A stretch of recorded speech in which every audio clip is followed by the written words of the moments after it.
Well, good evening. Welcome to Yada Yahowah Radio. We're going to have a three-part program this evening. We'll talk a little bit of news, then we're going to discuss the Heritage Science article that was published on the Paleo Hebrew script that dates back to the time of Moses, and the revelation of the Torah. And then we're going to return to Mizmowr 89. I think we're on 89:15 this evening. To begin, with the news, a couple times the smaller things catch my eye because they're so indicative of the nature of America. You know, here we are using Ukraine to fight a proxy war against Russia, and you have both sides of the aisle, Democrats and Republicans, vying for who can be the biggest hawk as it relates to pushing the nation with the most nuclear weapons to the precipice of using them. You have a Democrat from the great state of Montana.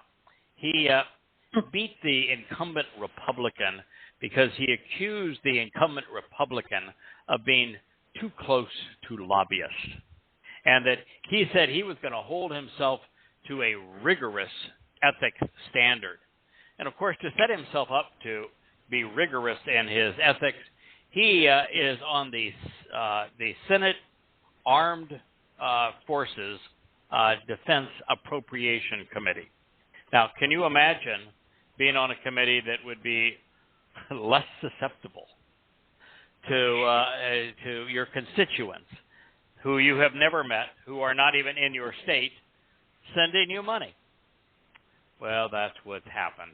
Yes, old Democrat John Tester, just this year alone, has received $160,000 in donations from the defense industry, 49 Lockheed Martin executives and lobbyists, none of which had ever given to a campaign of a Montana senator before, none of which know this man from Adam, have no affiliation with him whatsoever, but they have sent him $50,000, these 49 executives of Lockheed Martin. And of course, guess who voted on a $1.5 billion appropriation for more F-35 fighter jets?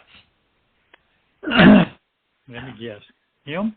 Yeah, guess what? Pretty good investment, I guess. If you can get 49 of your executives and you reimburse them for making campaign contributions to a senator who's on the Armed Services Committee, Appropriations Committee, and out of that you get a $1.4 billion contract.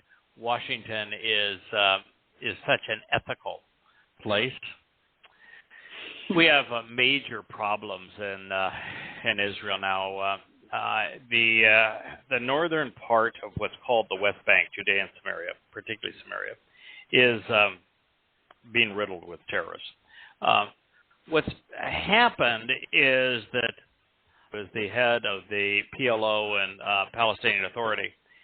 He is ruthless and senile and has really no support, hasn't even held an election in decades because he'd be obliterated. And he has even no authority over the Palestinian Authority policing agencies and armed agencies. And so the northern part of Samaria, the northern part of what's called the West Bank, is inundated with Hamas and Islamic Jihad terrorists. And they're armed to the teeth. They have been able to bring in through Jordan and elsewhere thousands of rifles and other kinds of weapons. And they're scheming against Israel at a far different pace than previously. So earlier this week, two of them, two young men with AK-47s ran into a gas station in a Hebrew town, and they killed 4 people. And so the local settlers did something that is really stupid, but understandable, nonetheless stupid. they went into the town where the escaped gunmen had fled and started burning down buildings and cars. And in so doing, rioting in this town, they even went into a Quran and tore up, a mosque and tore up a Quran. Having done so, what they do is they bring the wrath of the world down, because now there is the perception of equivalency. Now, while there isn't any, Jews, you've got to be better than this. And if you're not better than this, the world's going to get very dark very quickly for you. The United Nations came out and scolded Israel and said that they've escalated all of this and blamed everything except the arming of Islamic jihadists throughout that territory and the fact that they are now killing Jews more aggressively than ever before. It is going to become a disaster. And you've got numbskulls like the Druze in that community recently rioted against a wind farm. And they somehow believe that because there's a wind farm, they're somehow deprived of something. And then you've got the heralding that are now spitting to their view, their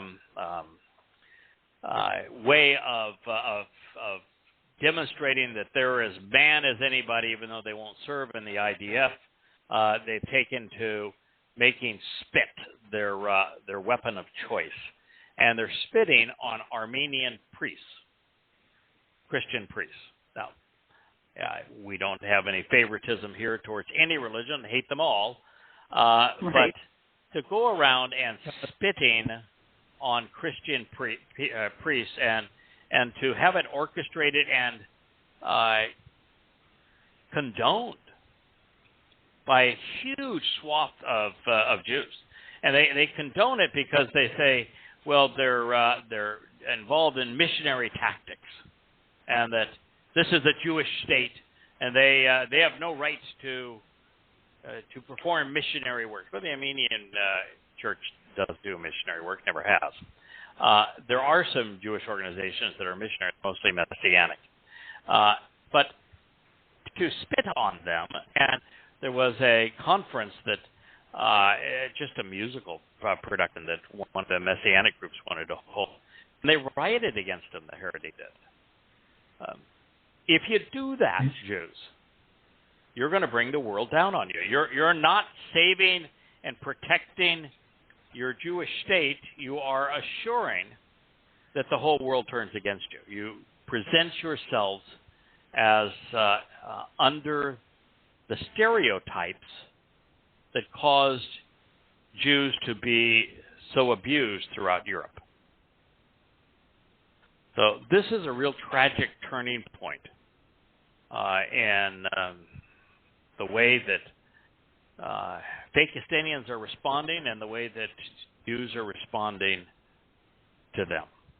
There's also news now out of Washington. It's been for 2 weeks that Netanyahu was the first to report it, that the United States was going to release all of the sanctioned funds of Iran and then have a handshake agreement, non-written agreement with them. It's a non-written agreement because Biden wants it off the table. He wants to preclude Israel from defending itself, and he knows he can't get Senate confirmation. So what he has done is said, well, if I have a verbal agreement, I don't need Senate confirmation, which he'd never get, and by executive order, he'll release the sanctions on Iran. And all they have to do is, rather than not refine uranium past 3.5%, well, the new threshold is don't get caught refining it above 60%. It is a very, very scary day, and the world's going to pay a tremendous price for having done so. There was a news article that came out today on I think it's the Texas Rangers. They're the only one of 30 Major League Baseball teams that doesn't have an official Pride Night. Pride Night. Now, pride is not in country. Pride is not in the team like the Texas Rangers. Pride isn't in baseball. Pride isn't in being a Texan. No, it's a Pride Night on being proud that your sexuality is how you identify yourself. Yeah. And it's the strangest thing in the world. I mean, we've said it 1,000 times in this program. Most of what the LBGT community wants privately, I don't care. I mean, I just have no interest, do not care. You want to be homosexual, go for it. You want to be bisexual, go for it. You want to be a lesbian, go for it. God doesn't care, I don't care. But when you try to make it a source of pride, as if it was better to be in the vast minority, as if it was better to live a lifestyle that, well, no society has ever been able to function if the majority of people were to move into that lifestyle. If it is a source of pride for you that that this is how you identify yourself, then that's a problem. And if you're so insecure that you have to challenge and attack organizations that don't agree that they should have Pride Nights, then we have a serious problem. You know, Budweiser and Anheuser-Busch decided that they were going to identify Bud Light with not transvestite, but transgender individual, and a man that used to be a woman, and devastated. I mean, their sales are falling at an average of 20% per week, a fraction of what they once were, and the parent company still doesn't get the why they're in such a pickle. So you know, stores like Target, which is extremely liberal, decided maybe we ought to take our Pride Month stuff out because we can't function. We go bankrupt if what happened to Budweiser, Bud Light happens to us. So just this week, the Starbucks had employees that were putting up Pride, you know, memorabilia and all sorts of things that were Pride-oriented in the coffee shops. Now, you want to put Pride memorabilia up in your home, in your car? That's your business. It isn't your business.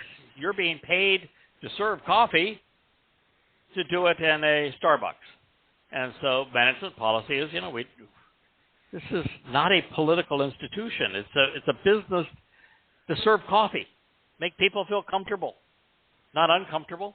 So they told them to take it down. So now the majority of the unions that are associated with Starbucks, mind you, you'd have to have a union to make a cup of coffee, are striking because they're offended that the company isn't allowing them to politicize their job site.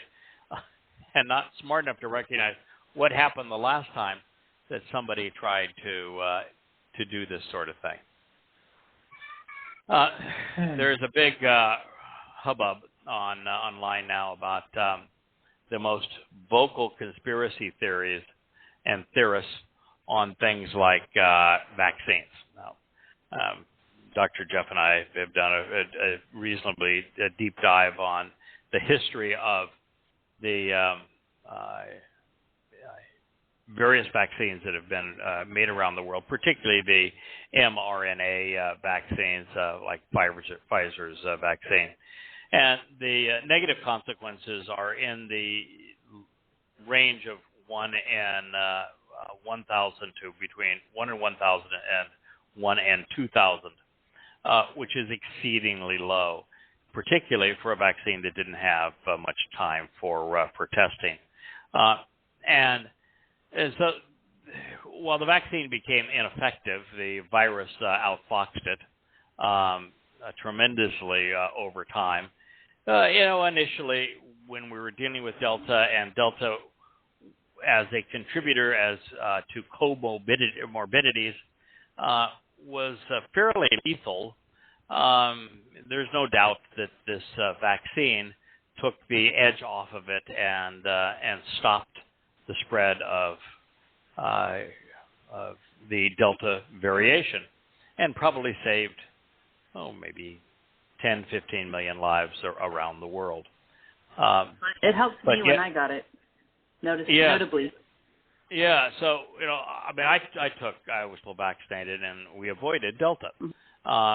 When the coronavirus mutated and we went into the variations of Omicron, all bets were off because it was way too different than the vaccine. It didn't protect. But, the nice thing, if there is a nice thing, but the nice thing about viruses is they mutate to become more contagious and less deadly.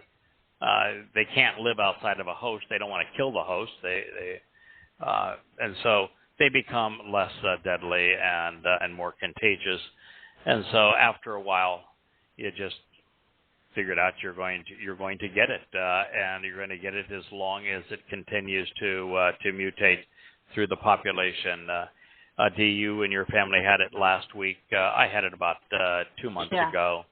A lot of my people that are working here in the house had it last week. And it's kind of a real debilitating version of it in the sense of you're down for a week and really can't function. But anyway, the reason I bring this up is that one of the scientists was asked to hold a debate with one of the more aggressive conspiracy theorists. And his response, I thought, was very appropriate. He said, you should never give such people legitimacy. Don't ever equate morality or practicality or true science with quackery.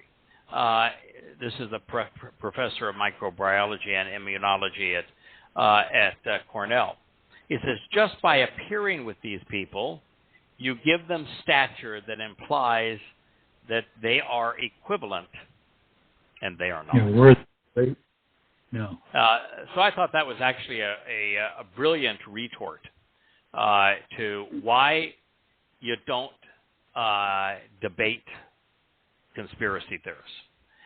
It is you give them a sense of legitimacy that they would not otherwise have, and that's exceedingly counterproductive.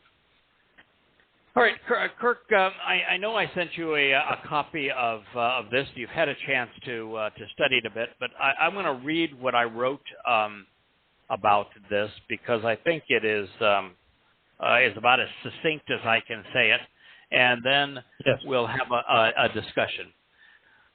Okay. And what we're talking about here is Paleo Hebrew.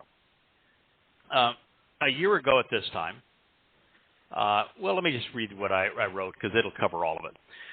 With regard to the ancient script depicted throughout the Yada Yahowah series, sometimes called early Semitic, sometimes called proto-Sinaitic, sometimes even called Moabite stone because it appears on the Moabite stele dating to about 850 BCE.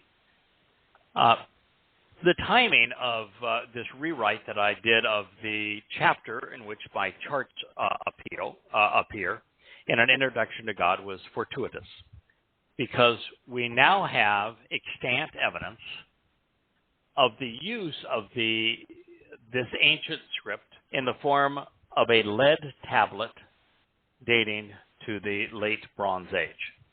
Late Bronze Age 2, 1400 to 1300 BCE.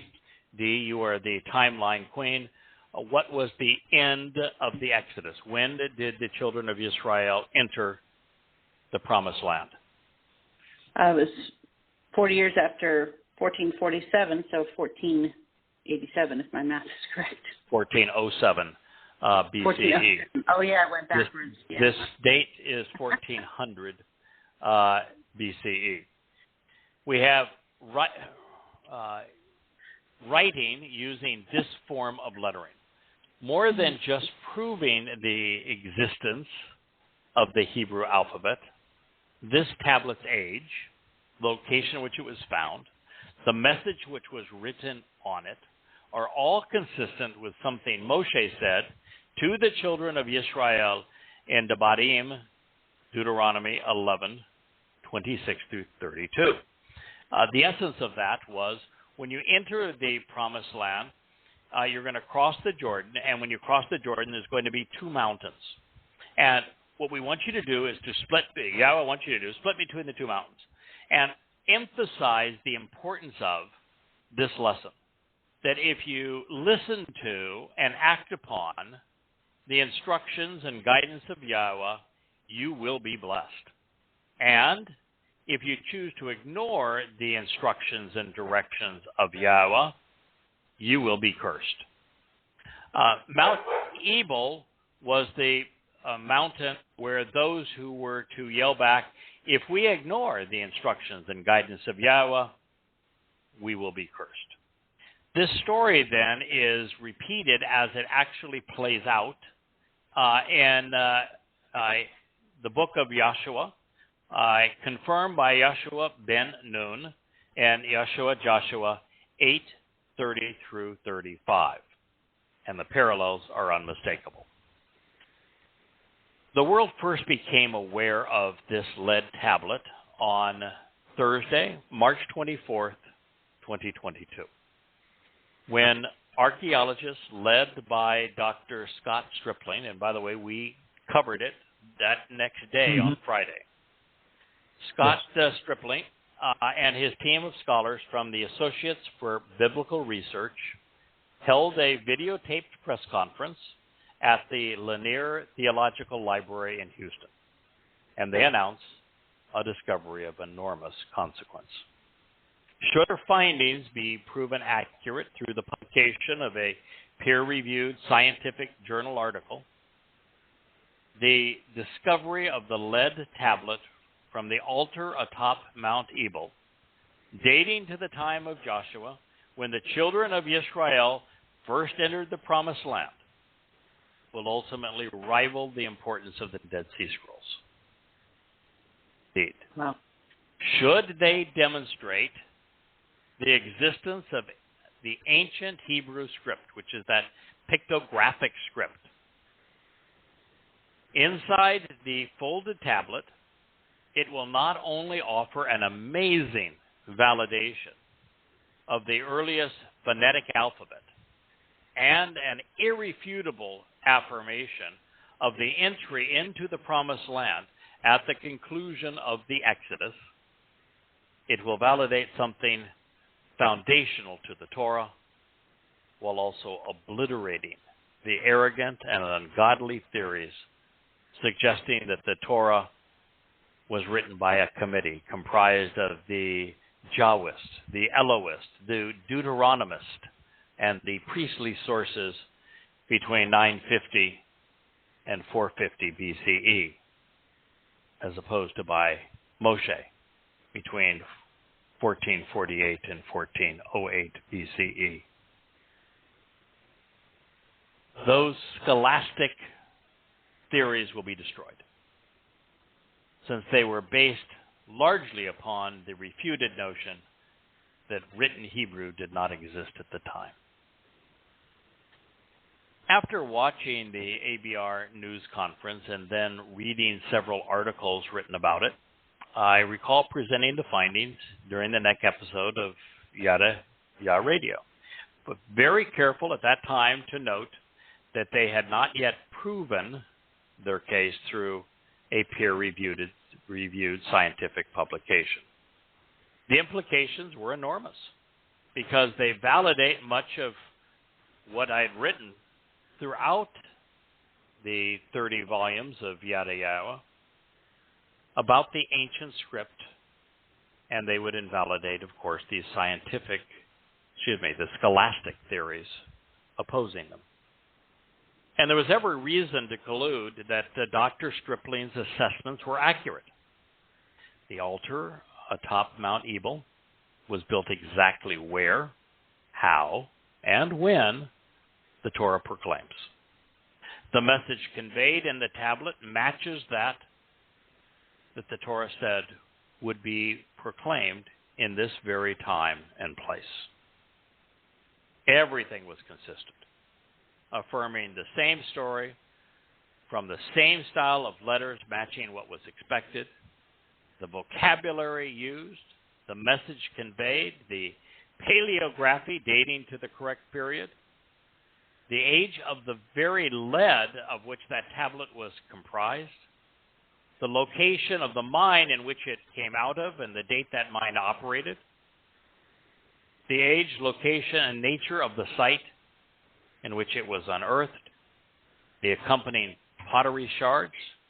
There were even 2 scarab seals, both assigned to the reign of Thutmose III, who reigned from 479 to 425 BCE. Considering all of this, the likelihood of authenticity was astronomically high. Then on the 12th of May, 2023, about a month ago, and I mentioned it on this show immediately after the publication, but I've had a chance now to incorporate it into an introduction to God. So as I was proceeding with the edits, the Heritage Science Journal published the peer-reviewed article, "You Are Cursed by God YHWH, an Early Hebrew Inscription from Mount Ebal," by Scott Stripling, along with 5 co-authors. Their abstract reads, "In December 2019, an expedition on Mount to examine the discarded material from Adam Zertal's 1982 to 1989 excavation yielded a small folded lead tablet. The east dump pile from which the object emerged contained the discarded matrix from 2 structures that he interpreted as altars to the late Bronze Age II and Iron Age I. The earlier and smaller round altar underneath the geometric center of the latter and larger rectangular altar. The tablet could not be opened without damaging it. A team of scientists performed X-ray tomographic measurements with different scanning parameters. The tomographically reconstructed data were subjected to advanced processing to reveal the hidden text. Epigraphic analysis of the tomographic data revealed a formulaic curse written in the proto-alphabetic script, likely dating to the late Bronze Age II, 1400 BCE. The inscription falls within the literary genre of the chaotic parallelism. When you read Hebrew poetry, it's not rhyme or rhythm, but parallel thoughts, and that's how it was written. And it predates any previously known Hebrew inscription in Israel by at least 200 years, and the number is actually 500 years. A tomographic scanner with adjustable geometry was used to X-ray the interior of the tablet. VG software was deployed for XCT three-dimensional reconstruction along a VG Studio Max to suppress the scattering of X-ray photons. Digital photogrammetry contributed to revealing the letters and resulting text. This wasn't Kirk saying, "I think it feels like an LF." Collectively, they exposed 48 Hebrew letters. Now, this is on a 1-inch by 1-inch piece of lead strip that was folded into the center of this tablet. 48 Hebrew letters, comprising 14 words in 3 parallel sentences. There are 9 distinctive ram's head renderings of the ancient Aleph. There are 4 presentations of the man standing and reaching up, which comprise the letter He, and they are drawn with great care and are readily identified. The ancient wall, which was based upon the shape of a tent peg, is seen 8 times, and it's actually more sophisticated than the drawings that we have used previously, because it actually shows a ring at the top, which would have been ideal to secure the lines, the ropes that are necessary to hold the tent. A yod was drawn in the form of an outstretched hand, arm and hand. It appears twice. The shepherd's staff comprising the lamed was written 3 times, not as clear as the other letters. The Hebrew mem, drawn as waves on water, they're unmistakable in their 3 presentations. Very geometric, perfectly pressed into this lead. The most prevalent letter inside the tablet is a rosh, drawn in the shape of a human head sitting on top of a neck. It appears 12 times. The resulting inscription, in addition to repeating that we're going to be cursed if we don't listen to Yahweh, affirms that Yahweh is God. Mm-hmm. The published article, you can find it if you Google Heritage Science Journal. If you just Google lead tablet Mount Ebal, you will find it as well. It's marvelously affirming of the claims we have made throughout these volumes. Simultaneously, it is devastating to those who have promoted the JEDP documentary hypothesis of the Torah's creation and development. We can now be assured that the alphabet used to describe the original autograph of the Torah is the one that we have depicted in this pictographic phonetic alphabet. It's the one that Yahweh used to engrave the 2 tablets of stone. It's the one that we show on the charts within these volumes. And this is important because the graphic depictions of the letters tell a story, and they help define the words in which they appear. So that's what I wrote of it as I was trying to explain it. And Kirk, this has been your passion since you began. And I sent you not only the article, but the definite links, because what they do is they take each letter and they show the reconstruction of that letter inside, and then a graphic depiction of it to the right of it. And so you have a way of looking at every one of these 14 letters. Any chance they're not Paleo Hebrew? No, it's this. It most definitely is. It's the I call the Paleo Hebrew is two versions. The second evolution of Paleo Hebrew is, of course, the one that you see all the time.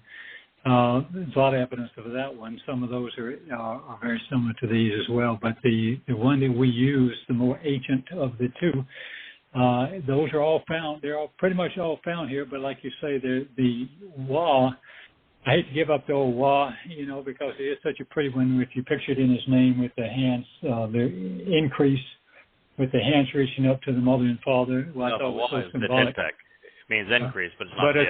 You're confusing 2 letters. You got the Wah and the Yod. The Wah is increase, but it's the tent peg. Yeah. Oh, I'm sorry. I beg your pardon. Sorry, misspoke. But yeah, so that's. Other than that, it was amazing how many of them are so close, and even the yod is reaching. It's still an arm reaching down with an open hand. So symbolically, it doesn't change anything there. You have to remember, and we talked about this just for a couple of minutes before the show, that anything that's 2 centimeters by 2 centimeters or a little over an inch wide, and you're using, it does point out in the stuff that you sent me that the researchers point out that there's 2 types of styluses being used. Is soft lead is not very big. It is a tiny little thing. And you've got to write these letters in as best as you can. And I thought it was well done. I've done miniature paintings, and they're hard, much less with a brush. Yeah, and you don't have a do-over. No, you don't have do-over. There's no do-over. And they didn't sell glasses at the local drugstore back then. No, to get a good look. And remember, well, I also thought. And you wouldn't have had a metal stylus. The stylus that you're using is going to be a piece of wood, chances are. Probably are. Pointed, you sharpen it as best you can. Nice. And this sucker has been buried under this rubble pile for 3,400 years. Yeah. Duly noted. And built on top of. Yeah, and when you look at the Wah, which I just thought was so amazing, because the Wah is the most efficient looking letter in our chart. Yeah, it's just we call it a 10 peg. Okay, so it's a stake. It's got a little something on the top of it, and you look at it, it's a stake. It's a stick. It's a stake. But the Wah on this tablet was really distinctive. It looks like a modern 10 peg that would have that has the loop at the top for your line, the rope. It is so much better defined. And you would think, okay, when you're looking at these ancient letters and you see all of the strokes necessary to make the hay. I mean, for the hay, you've got to have the two legs that are at one spot. You have to have the body. You have to have the two arms that are going up at the opposite diagonal, and then you have to draw a neck and a head. I mean, that's a lot of work for one letter. Yeah. And yet the hay, all three of them, were exactly that. They didn't chintz at all. As a matter of fact, it almost looked like they tried to put hands on top of the raised up hands. The hay is really two distinctive. of them, actually. Yeah. And now remember, this is the size of these letters. The mem, the waves on the water, they're geometric, they're crisp, it's clean. Yeah, I saw how crisp they are, like very definitive. Yes. And the thing that was gratifying to me is that with all of the numbskulls out there that called the Aleph an ox head, when an ox head would be rectangular, and a lamb's head, a ram's head, is going to be triangular, the Alephs were exceedingly distinct. They were triangular in shape, and they had horns. I mean, there's no question that those were Alephs. Well, and on top of all that, these letters comprise 14 words in 3 sentences. Yeah. Not bad. Not bad. Speaking about something that the Torah said was going to happen in this place at that time in exactly that way. It's pretty freaky, huh? For it not to be real with all of that, well, it's proven it's real. But when I'm a common denominator guy. That's why when the coronavirus came out and it came out in Wuhan, where they had the lab doing the gain of function research on the exact same blend of 3 viruses like this, and that they had a lab accident, and you're saying it's a result of the lab accident because, well, that's the common denominator in everything. And, everybody said, no, it can't be. It's a panaguin. It's a wet market. It's a this. It's a that. And you're saying, come on, folks. All of the evidence and the common denominator, it's that lab. And everybody wanted to deny it because, of course, the United States was funding the work in the lab. And the idiot that was orchestrating the stupid response to COVID was the signatory on those grants. But this is that same thing, but on steroids. Yeah. When you have every single element being precise and being exactly what was supposed to happen there then at that time in that script on that age of lead, conveying that message in that place, there is a zero possibility that it isn't genuine. And so it's validates the entry into the promised land, validates where they entered. It validates the whole Torah story about it.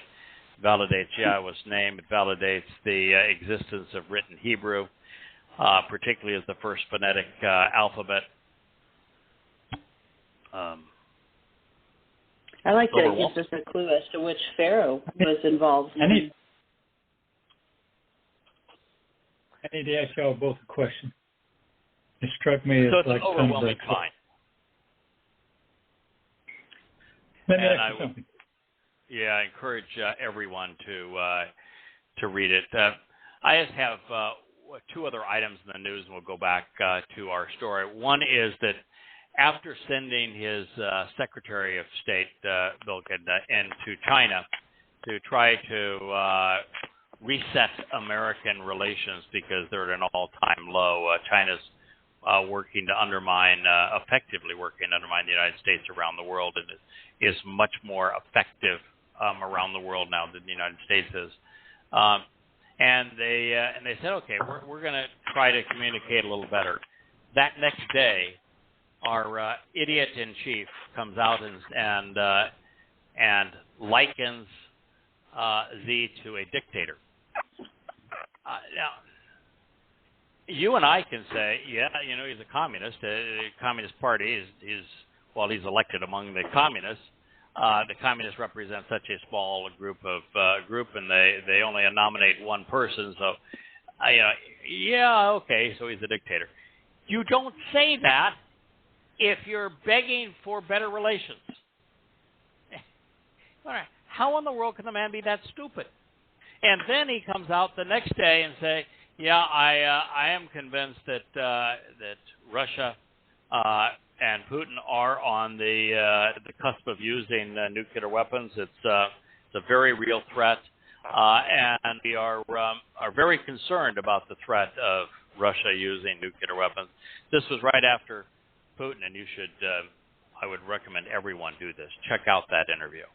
Putin looks into the camera and says, do not think for a moment that I'm not going to use these. At this point, based upon everything America and the West have done to try to destroy Russia by using the Ukraine as a proxy, we are very close to having no alternative. And you need to know that when that time comes, and we're faced with the preservation of our nation against American aggression through the Ukraine, we will use nuclear weapons.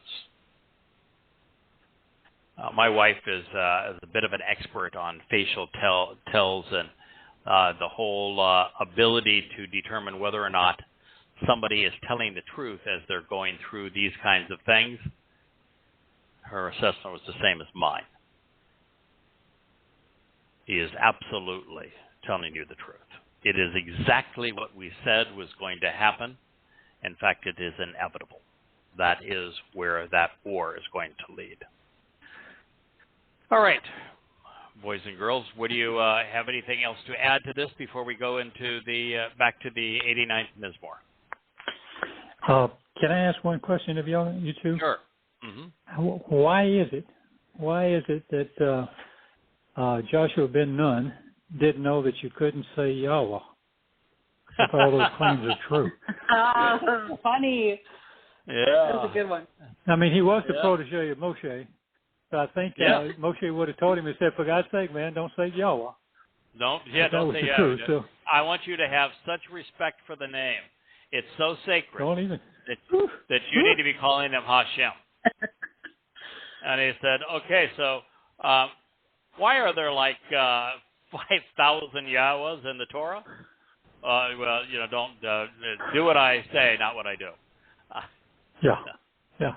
Well, that's not the real Torah. The other one, we got the other one. Oh, okay, all right. So the difference between the written Torah and the oral Torah is there's no Yahwehs in the oral Torah. Mm-hmm. Oh, yeah. What did Yahweh say in the written Torah is the best way to tell whether or not something is from him or not? Doesn't he begin by saying that his name's going to be in it? Yeah. There you go. Incredible. Good question. All right. So Yahowah made it possible for Dowd to serve as the Pesach El. He then fulfilled matzah en route to Bikurim and Shabuw'ahed in year 4000 Yah, which is 33 CE, thereby facilitating the benefits of the covenant.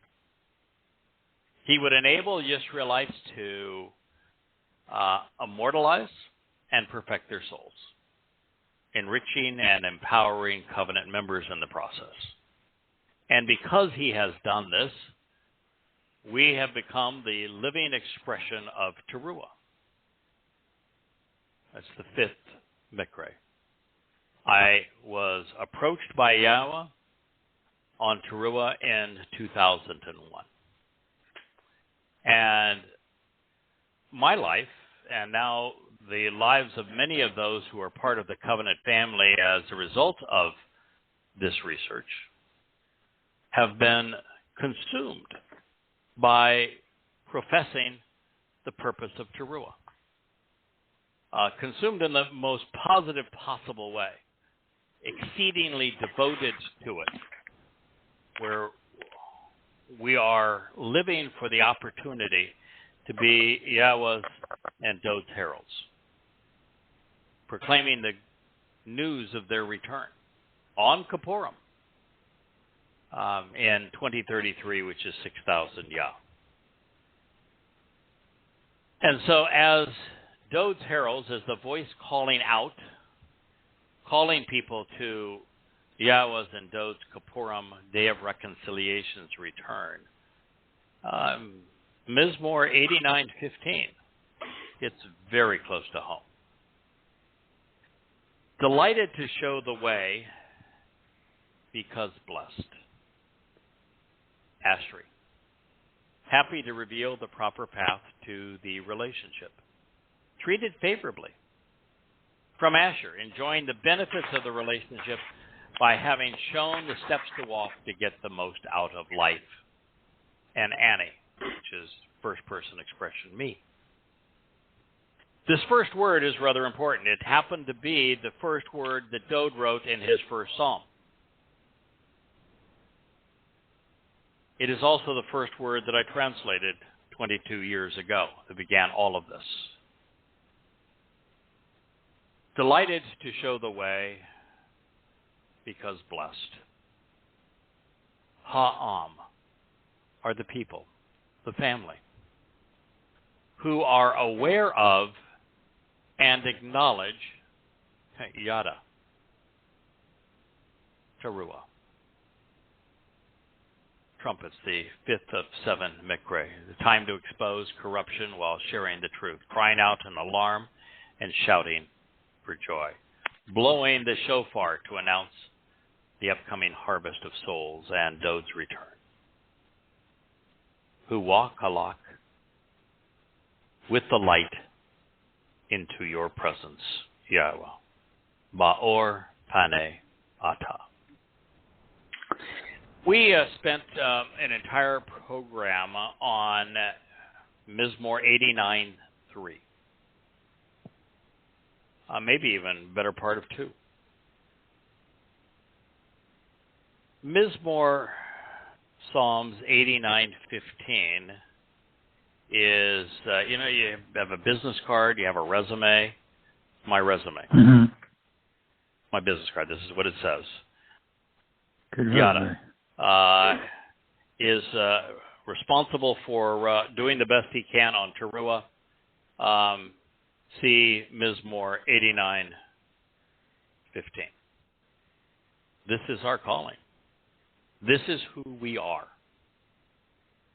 It's brought to us by Ashri, which is the first word Dowd wrote and the first word I translated. It has in the midst of it which is the word for family, as in the covenant family.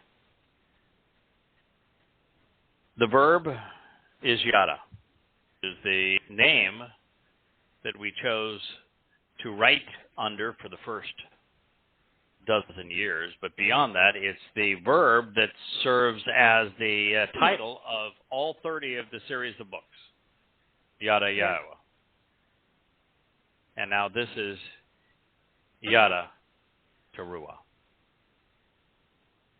Taruw'ah is the Mow'ed Miqra that is the least heralded, and yet the Miqra that speaks of heralding. Jews don't even know it exists. If you were to tell 1,000 Jews, we are celebrating the Mow'ed Miqra of, or Miqra, singular, the Mow'ed Miqra of Taruw'ah, they would look at you crosswise. Mm-hmm. Because they've completely replaced it. It doesn't even exist in rabbinic literature. For them, this day is Rosh Hashanah. It's the first day of their high holy days. Well, Rosh means first, Shana means year. And so Rosh Hashanah is the celebration of the new year. Now, Yahweh says the new year begins on Abib 1. That's the first month. Mm-hmm. This is the 7th month, first day of the 7th month. Guess who started their new year on the first day of the 7th month? Babylonians. Rosh Hashanah is a Babylonian holiday. Where did the beast emerge that became the beast of, what was first? Babylon? Yeah, became the of Persia, became the beast of Greece, became the beast of Imperial Rome, became the beast of the Roman Catholic Church. The beast begins in Babel, means to confuse. Rosh Hashanah is Babylonian. And so this is the day that not a single religious Jew knows, and nor do the secular Jews even know it. And yet it is the day that underpins everything we have done for 22 years. It means to herald the message. Delighted to show the way, because blessed are the family members who are aware of and acknowledge, who know and understand Yada Taruw'ah, and who walk, who choose to live continually traveling and exploring, moving about with the light of your presence, Yahowah. Or is probably the most inadequately understood concept in association with with Yahowah. Hopefully one day with Yada, but certainly with Yahowah. And it is there that name that shall not be spoken at the bottom of this too. So this psalmist who was laying the cornerstone of Yahweh's home didn't get that message either. Light is essential for numerous reasons. One is it's how the universe began. Let there be light. Before there was life, before there was matter, before there was a universe, Yahweh said, let there be light. Light came from Yahweh. Yahweh equates himself to light.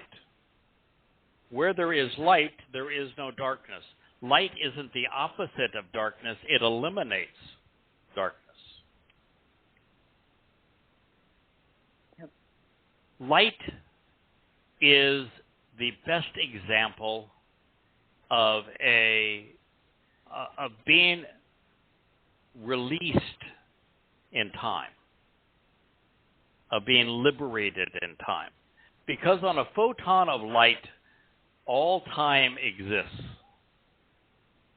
If we could become like a photon of light, we would be able to experience the past, the present, and the future simultaneously.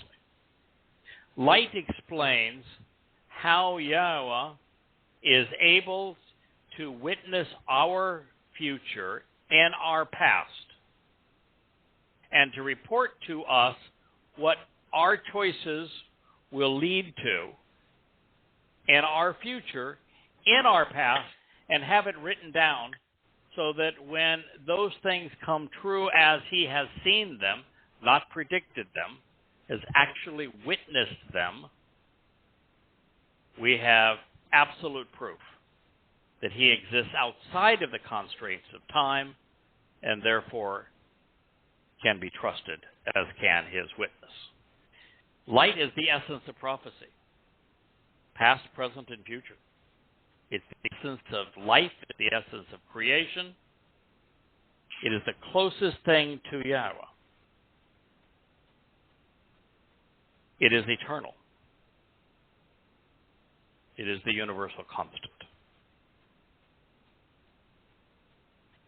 Light is also relative in the sense that as it defines time, Einstein showed that if two photons of light come at each other at light speed,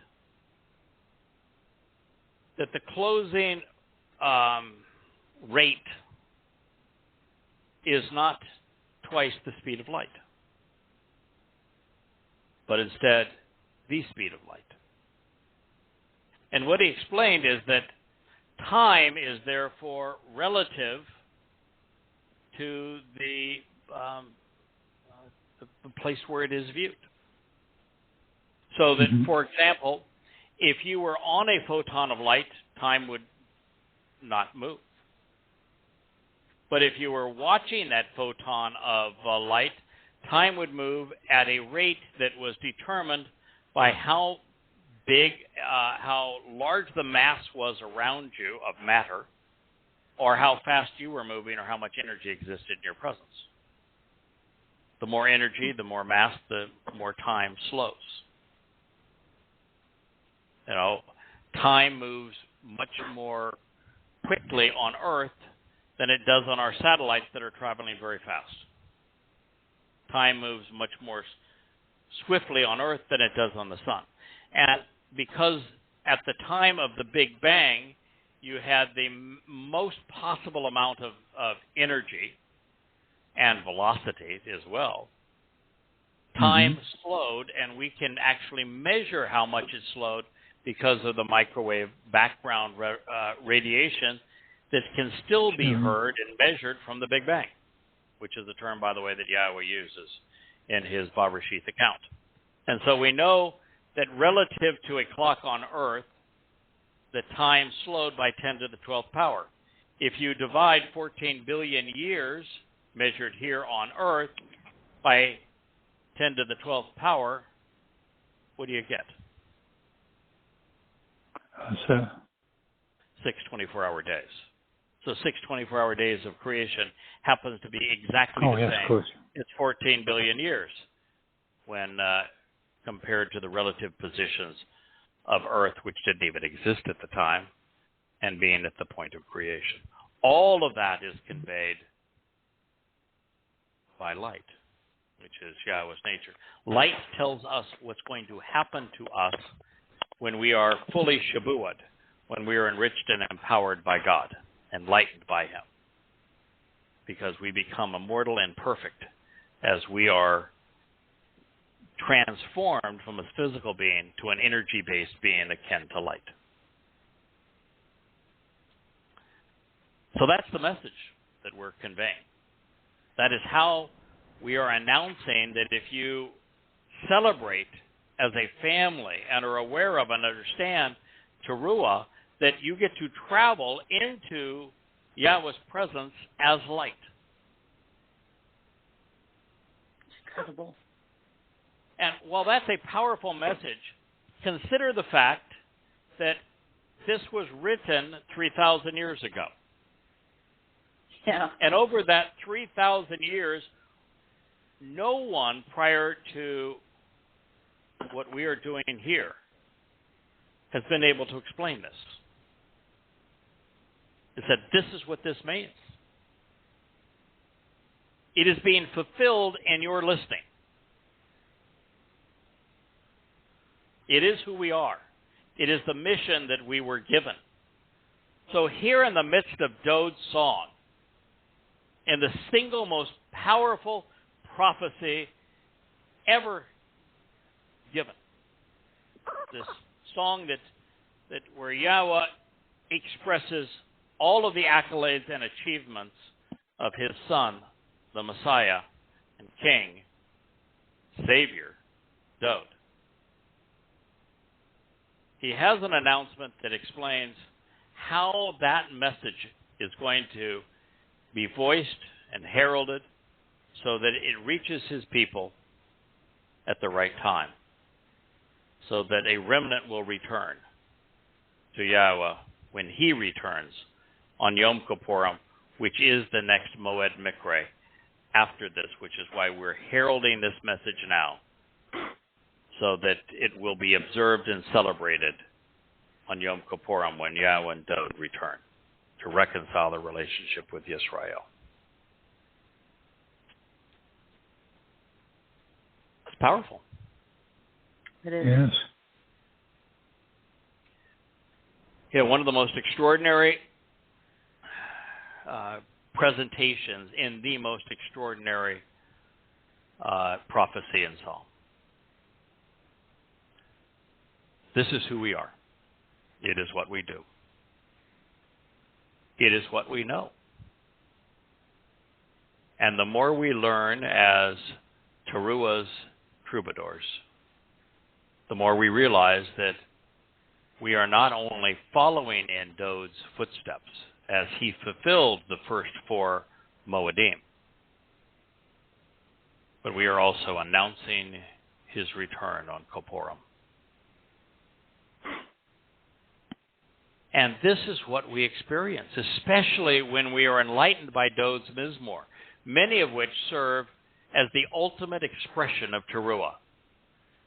This is what we learn from the lyrics and the life of Yahweh's chosen. It is through the lens of Taruw'ah that we come to appreciate the balance shown in his writings between blasting lies and liars and trumpeting the truth, both of which are needed when the mission is to lead Yahuwdym out of Babylon, away from Rosh Hashanah, and to Yom Kippurim. And not Yom Kippurim as religious Jews celebrated as a day to afflict and harass and deprive one's soul, to twirl defenseless chickens over your head. No, that's not what Kippurim means. To Kippur is to reconcile. It's to resolve the relationship. Kippurim is the ultimate family reunion. The happiest day on the calendar. Not the saddest. Absolutely. So over the course of the past 22 years, there have been, a whole host of goosebump moments for us, times where we have found ourselves reveling in what we learned. And I can tell you, for those of us who are devoted to serving Yahweh and his people in this way, this is one of them. It affirms that we're delighted to reveal the proper path which leads to the covenant, which leads to Yahweh, which causes us to be transformed into light. We thrive on the realization that Taruw'ah precedes reconciliations. We understand the value of Yada, of knowing, especially what it's like to walk or paneh, with the light into the presence of Yahweh. Everything that we have written and spoken these past 22 years is an expression of Taruw'ah, as we have striven to celebrate its purpose. We have sought to shout out a warning boldly, bluntly, clearly, loudly, telling all who would listen that their religious and political affiliations put them in conflict with God. At the same time, we have as accurately and completely as are possible shared what Yahweh has to say about himself, explaining what he's offering, and what he expects in return.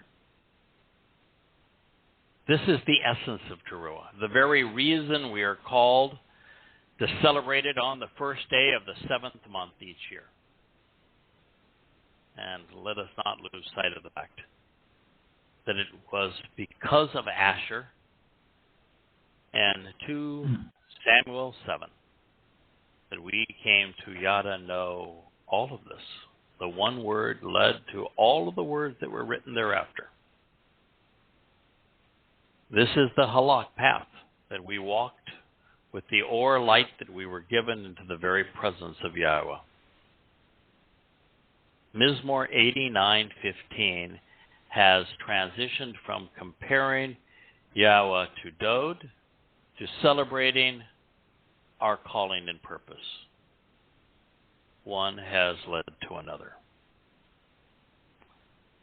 Since Yahweh has heightened our awareness of Taruw'ah, and since we have come to appreciate what it represents and our role in it, let's see if we can come up to a little closer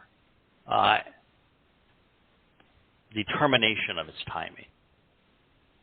Now, if you recall, towards the conclusion of Volume 2 of Observations, and it may be a long time since anyone who's listening to this has read that, but nonetheless, we came to realize that Taruw'ah would be fulfilled after Yisrael is tended the waste. The Book of Observations beginning with the Mashal Proverbs, and then goes through the first 20-some chapters of Yeshaya, Isaiah.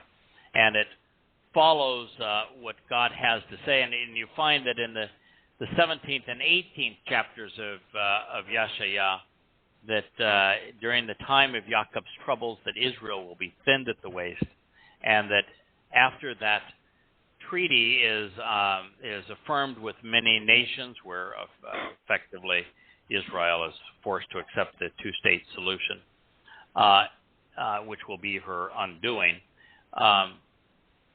That is when the Taruw'ah Harvest occurs. And it can occur any time between 2027 at the earliest to, I think, 2029 at the latest. And I think it's the later date because the two witnesses will return after there's a period where Yahweh's Spirit is not heard on earth. And so there is a period of about 6 months when there is radio silence from God.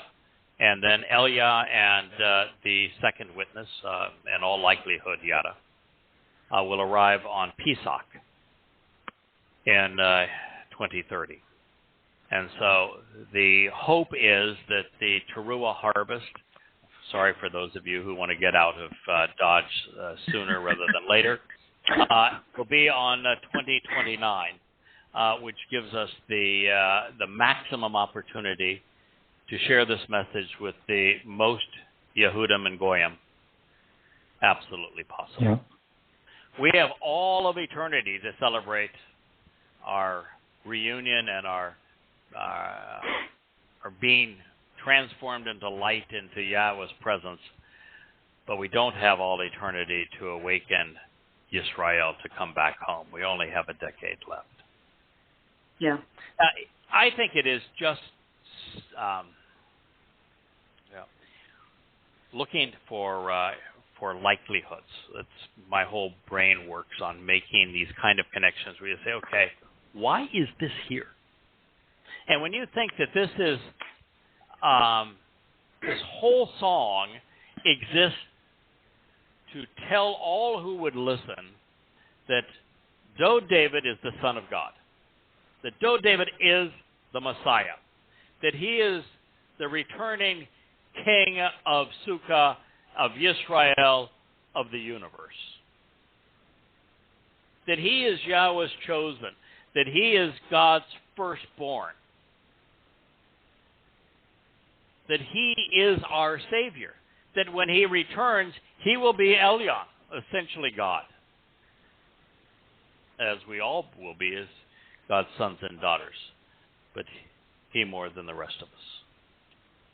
It exists to convey all of that and of God's great love for his Son.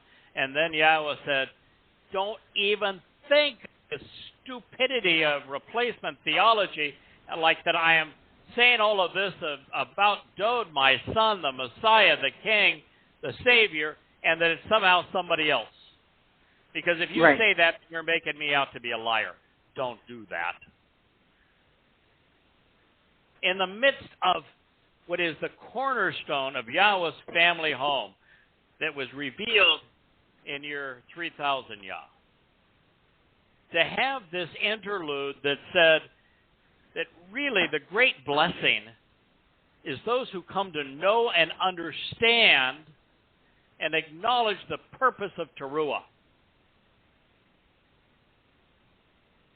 And that as a result, they travel into the very light of Yahweh. There's only one reason to take a step away from acknowledging who Dowd is and his relationship with Yahweh to make this statement about other people. And because the reason is we are the first people in 3,000 years to explain what this means. To explain the 89th Mizmowr the way it was intended. To call people, Yahweh's people, home to their Messiah, to their King, to Yahweh's Son, their Savior. That is why this is here. And there is no other explanation for it.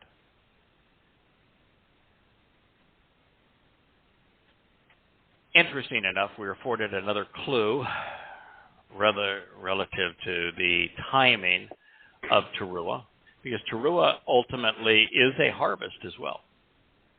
Mm-hmm. And that's in Mizmowr 90. This song was composed by Moseh, who, last time I checked, had reasonable credentials as it relates to speaking for Yahweh. He also didn't get the memo on Yahweh's name. It begins. Yeah, well, he's old. Yeah, he was old. Yeah, he was old at the time. Give him a pass. Yahweh being the dwelling place for his people for all generations. In it, he quotes God saying, "Return and come back, children of men." This is followed by, "Indeed, our days have the appearance of your frustration." Boy, did he experience a lot of that. Mm-hmm. We spend our time muttering, and worse. The days of our years are 70, and then by reason of strength become 80, for it is soon past, and we fly away. Who knows the extent of your frustration and respects your passion? So teach us to number and weigh our days, so that we may derive wisdom by executing good judgment. Return, Yahweh, and let us breathe in relief. Mizmowr, Psalm 90, beginning around statement 9 and running through 13. Mm-hmm. Coming home, which seeks to call all Yisrael and Yehuda out of Babylon and back to Yahweh, Dowd, and Jerusalem, began by pronouncing the third coming exactly 70 years after the nation of Israel was restored, making it possible. This was followed by, how will you respond? Being right to Dowd or not to Dowd, and then respecting Yahweh's name. Whether or not I'm the choder, I think it's pretty obvious that there aren't any other candidates. Mm-hmm. Totally. From the original root of the olive tree that was once Dowd, or the Nakri, observant foreigner, and whether these words comprise Yahweh's Nesh, banner that he promised to raise for his people, or if I remain an anonymous means to awaken another goy, such that it will be written by him, we will continue at least until 2028, 80 years after Yisrael's rebirth, and just prior to the commencement of the worst of Yaakov's troubles. We know these things because that's what we were told in Mizmowr 90. For those who may be interested, in 2027, the new year begins on Thursday, April 8th at sunset, such that Taruw'ah begins at sundown on Friday, October 1st, and concludes prior to sunset on Saturday, October 2nd. The following year, 2028, Taruw'ah will be celebrated beginning on Wednesday, September 30th, and it will conclude the following afternoon. And in 2029, Taruw'ah commences at sundown, first day of the week, September 9th. If on this date, then 6 months later, on Tuesday, April 16th, 2030, the witnesses will arrive on Pesach. If it were not for this fact that we will be given everything we need and want, I would encourage covenant members to pack their bags. We rejoice because there is vindication in getting Yahweh's name right. I could end the program and saying this program was brought to you by 8915, but that might be somewhat indulgent. But it isn't in a way. I want to make this part clear that yes, that statement was written because of this mission that we've been assigned. We are the living embodiment of it. We are the fulfillment of it. We're not doing this for ourselves. We get great joy and great benefit out of it. But I work 10, 12, 14 hours a day, 6 and 7 days a week, as do other members of this team, to share what we are learning with Yisrael, with Yahuwdym, and with Goyim the world over. We're already in the covenant. God couldn't keep us out of Shamayim, the spiritual realm, even if he wanted to, and he doesn't want to because he enjoys our company. Yeah, I'm going. We're already there. Our ticket is punched. We're not doing this for ourselves. You don't get, like an extra galaxy under your domain if somebody accepts the covenant because you were a really good, covenant presenter. Mm-hmm. You just don't. That's not the way it works. We do this because Yahweh wants it done. We like pleasing our Father. There's a joy in pleasing our Father. We do this because we love the work. Yes. We do this because Yahweh is returning on Kippurim with Dowd in year 6000 Yah, which is October 2nd, 6:22 p.m. in Jerusalem as the sun sets, October 2nd, 2033. And we don't want our Father heartbroken that there's no one there to greet him. Yeah. And we want eternity to be enriched for our Father, for his Son, and for the rest of us. The more like-minded people who are inquisitive, who are open-minded, who love evidence and reason, who come to know and love Yahweh, appreciate what Dowd, his son, has done for us. The more of us that there are like that to explore eternity, the more fun it's going to be. Sure. So we want our Father happy. Yeah, I'm telling you this, a motivation too, is I'd rather please him than disappoint him. Right. We would all rather do that. We love him.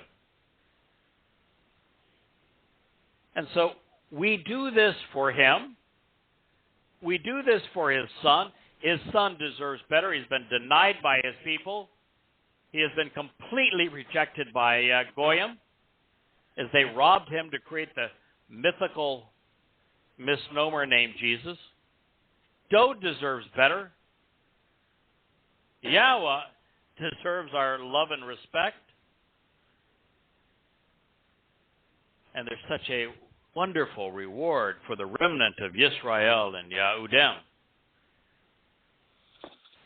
who heed this Taruw'ah voice, this heralding of this message, and who decide to embrace Yahowah and come home and celebrate Kippurim with us. So this is an outwardly focused mission.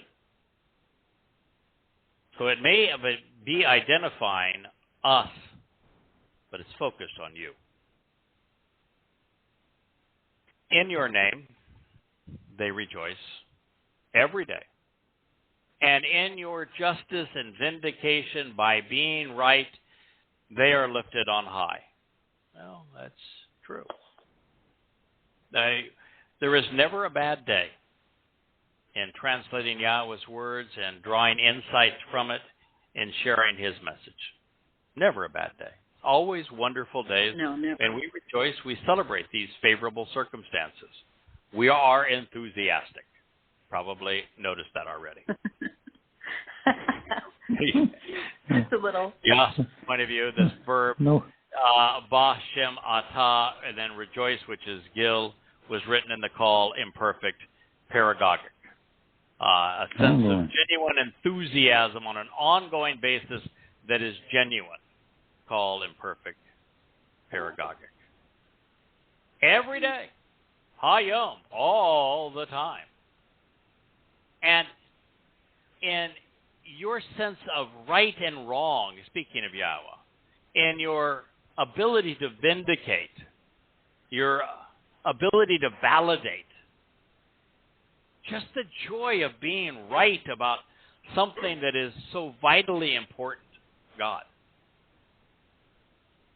It says they are lifted on high. They are raised up. They are esteemed by God.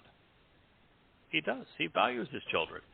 God's whole concept is, rather than the numbskull idea that we lift him up in praise, which would be absurd, and it casts God as being a narcissist.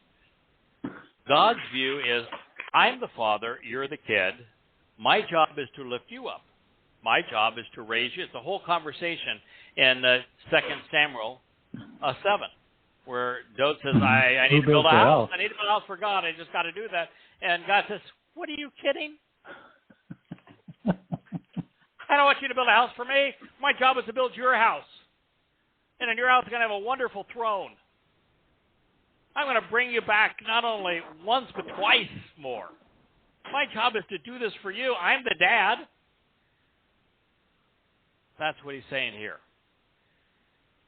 They're going to be lifted on high. Raised by Yah. The first step we take to knowing Yahowah is to acknowledging and proclaiming his name. We didn't get the message either on the rabbinical memo. It is where the path begins to be right. Memo.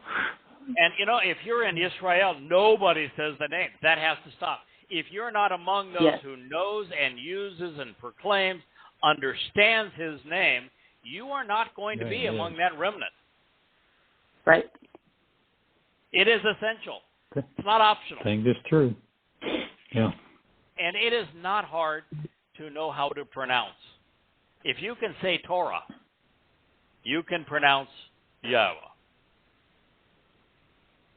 If you know how to pronounce the Hebrew verb that means to be, to exist, Haya, you can pronounce Yahowah. If you can say Shalom, you can pronounce the only letter that would throw anybody off in Yahweh's name, which is the Wah, that beautiful tent peg with the round hole in it that we saw presented on that lead tablet. Yahowah. The O sound in Torah is from a Wah. The Ah sound at the end of Torah is from the Hey. Mm-hmm. No one questions how to pronounce Yisrael, do they? No. No. Jerusalem. Nope. That's from the Y, the Yod. It's not hard to pronounce. It's exceedingly easy to pronounce. To say that no one knows how to pronounce it is to be a dunderhead. 22 letters in Hebrew. Yes, 5 of those 22 letters are vowels. Don't be an idiot. Embrace the name. This is a memo from the rabbis you want to ignore. The first steps forward into Yahweh's light are all about pronouncing Yahweh's name. They're all about rejoicing in Yahweh's name. Every day, they're all about recognizing that to be right is to be raised up in Yahweh's company. Indeed, the adornment of their empowerment and fortification is yours. By your acceptance and approval, our brilliantly illuminating horn is lifted up. Our deliverance and protection are from Yahweh. Accordingly, the Kodash, set apart one, of Yisrael is our Melek king. See how it went from speaking of all the wonderful things about Dowd to speaking of those who would herald his arrival, to returning to acknowledge that these people, this family, heralding this message, being raised up by Yahweh, who celebrate his name, have something in common. Dowd is our king. Yes. We are adorned in Yahweh's light. It empowers us. It fortifies us. We are accepted by Yahweh, brilliantly illuminating that horn that we lifted up, which is the shofar. It is for our deliverance and protection. It is from Yahweh, and therefore the set-apart one, the Kodesh of Yisrael, Dowd, is our Melek king. Mizmowr 89:18. By the way, Melek in Hebrew is very similar to Malak. And just as Malak means messenger, Melek means counselor and advisor. Dowd's going to lead with words. Good word. Yeah. Mm-hmm. And Yahweh always chooses people to work through. So if you say, oh, come on, he's God, you're some numbskull on a blog talk radio program who's written a few books, God can do better than you. Well, no, he can't, because all the people that were better were not interested. So I won this particular job by default because there was no one else that was willing to say yes. That's just the way it is. Yep. And we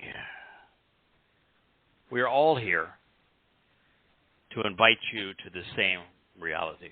We've come to know and love Yahweh. We know what he is offering. We know what he is expecting in return. And the single smartest thing any of us can do, come to know why Yahweh chose Dowd. Why he anointed him Moseh. Why he placed his spirit upon him. Why he called this one man my son, my firstborn. Why he caused him to be his prophet. Why he accepted Dowd's request to serve as the Passover lamb and to make the sacrifice needed to carry our guilt into Sheol to deposit it there. Why did Yahweh, who you would think as God could do whatever he wanted independently, choose to work with this man to fulfill the 7 Mow'ed Miqra? And why did he choose the other numbskull to announce his return? Well, the world chose Shaul. The Israel wanted Shaul. And God said, well, he's a Of course, 5-year-old. they wanted they wanted Shaul. The Christians liked Shaul too. He became Paul. That's not a very good choice. Not a good choice. I think it's a much better choice to agree with Yahweh's choice, which is Dowd. But God throughout always works with people. Dowd was flawed, but he was passionate. Dowd was brilliant. He was articulate. And Yahweh fell in love with him. So you can say, why us on Taruw'ah? Well, perhaps we had some of those same characteristics that he saw in Dowd. Maybe he saw a passionate rascal, willing to invest the time and energy, enthusiasm to call his people home. Maybe he picked that fella because he wanted to embarrass the Jews that had been so embarrassing to him all of these 3,000 years. But if that guy can figure it out, okay, so I helped him. I gave him 7 spirits. So, at 22 years and 7 spirits, he ought to be able to figure it out. But nonetheless, he did. And he's explained it to you. And you don't have a single rabbi who's figured it out, and not one rabbi is telling you the truth. And this guy is. So maybe it's time you stop listening to all your highfalutin rabbis and telling yourself how wonderful you are and recognize you've missed it. It's a slice of humble pie. Absolutely deserved. And once you've taken a bite of it, it's sweet. And it's Yahweh who's serving it up. Accept it. Celebrate it. Become unpretentious. Open your mind. Consider the reality that your people have denied Yahweh's name for 3,000 years.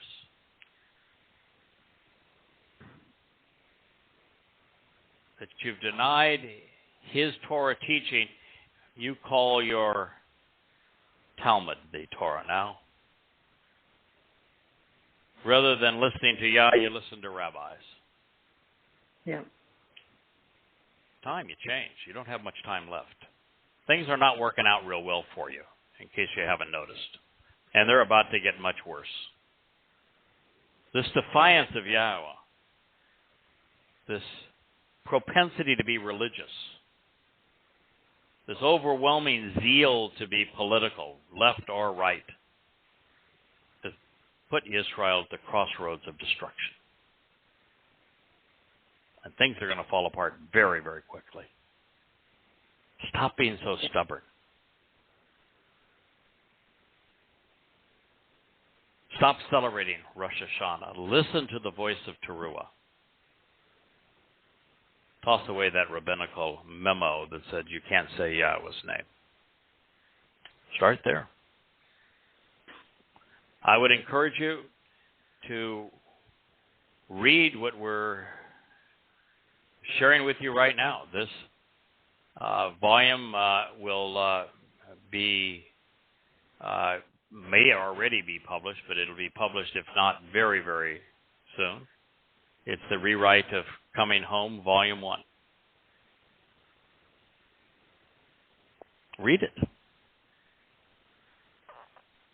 Try to validate the translation of these words. Every one of these words in this Mizmowr was presented within the parenthetical that gives you the ability, if you're reading it online, you can copy and paste it into a Hebrew English dictionary and validate it for yourself. Because if this is what God said about Dowd, about us,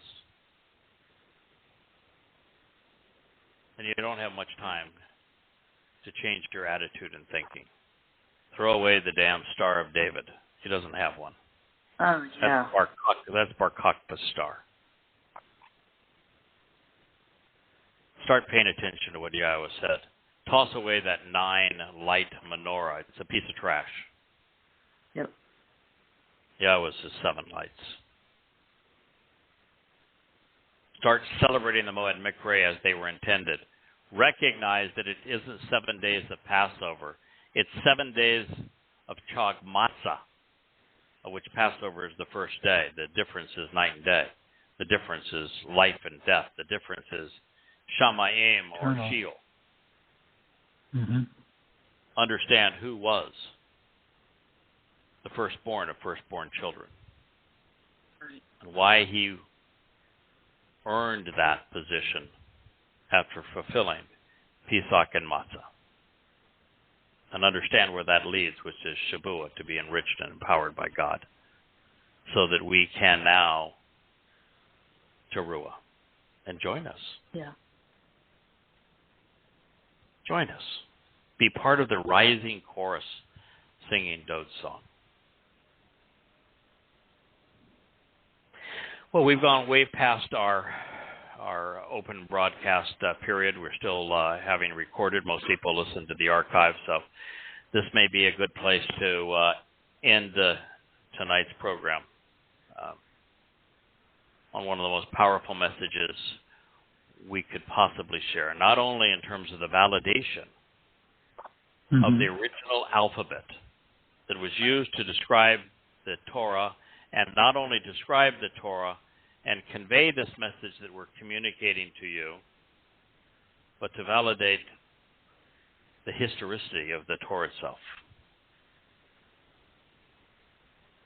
followed by this marvelous insight into the 89th Mizmowr.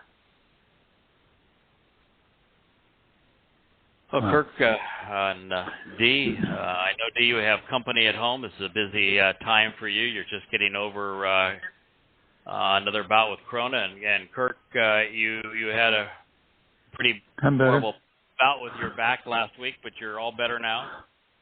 And struggling to live through the fog of Carmel. I do want to have... Carmel. Yeah, I do want to have one note here. 22 years ago, when I was called to do what we're doing now on Taruw'ah in 2001, there were 3 promises that Yahowah made on that time, because, like your typical idiot, I said, what you're asking me to do, I'm not qualified to do. And, oh, by the way, since it's going to start with exposing and condemning Islam, no one's ever done that and lived through it. So, if you really want this, then it's going to take a couple of, a few concessions here. And here are my requests.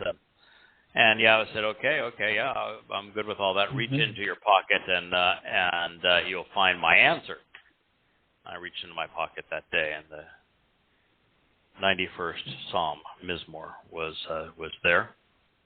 And one of the things that it says is that no harm will ever come to my home, because so long as I continue to do what we're doing as enthusiastically as possible, it's just as you can rest assured no harm's going to come to your home. It's been 22 years now. This week is no exception. Had it not been for that promise, I would not be broadcasting to you this evening. There was a tropical storm that was forecast. It's called Brett now. It was forecast to be a Cat 3. And it was going to reach the Cat 3 status right over St. Croix, which is where I live. And then there was a storm right behind it that was going to follow it, also rising to the level of a Cat 3. One after the other. Well, if you look at what happened to that storm after it emerged, it's obvious that Yahowah honors promises, because one storm went due south of us, about 250 miles due south of us, such that we don't even have a light breeze outside this evening. And the other one split from it and passing us to the north about the same distance. And you can see at the epicenter of where these two storms were supposed to intersect and go right across is now the place where they split, passing us by and fizzling out. Wow. So we're speaking to you tonight because for 22 years, Yahweh has done this. And he's not doing it frivolously. You don't ask God to win the lottery and have you be able to date the pretty girl. That's not an appropriate use of the benefits that Yahweh provides. But he knows that there are so few willing to listen to him, to devote themselves to sharing his message, to call his people home, and the little bit of time that we have remaining, that the distractions have to be removed from those people. And they have to be able to do this without any other obligations and pulls on their time. And so he assigns his Melek to take care of that. I've had thousands of death threats and yet never ducked once. It is the joy of being in Yahweh's service. He protects his children. Yeah. So that's my weather report from the U.S. Virgin Islands today and tonight, and delighted to report that Yahweh honors his promises. So thank you all for listening. I wish you all a wonderful Shabbat. Look forward to being with you next week. And I will promise you that as wonderful as 89, 15, and 16, and 17 have been, it only gets better from here. Dowd's song, the 89th Mizmowr, is the greatest treasure ever afforded our world. Wow. And we will continue to share it with you. Good night, one and all. Right. Thank you so much for listening and being part of this program. May Yah bless.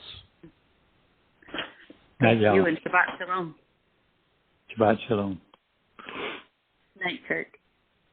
Night.